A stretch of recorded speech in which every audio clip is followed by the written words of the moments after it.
আমি তোমার আছি, তোমারই থাকবে। আমি অন্য কারোর সাথেই কথা বলিনি।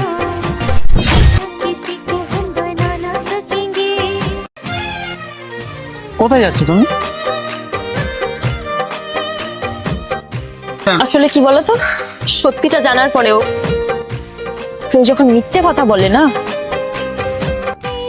তখন কতটা কষ্ট হয় তুমি বুঝবে না। তুমি যার সাথে কথা বলো সেটা আমার বন্ধুর বোন হয়,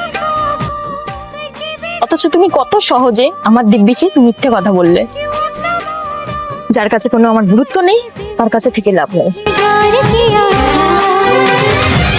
इश्क न करना, इश्क न करना, इश्क न करना, इश्क न करना, इश्क न करना, इश्क न करना, इश्क न करना, इश्क न करना।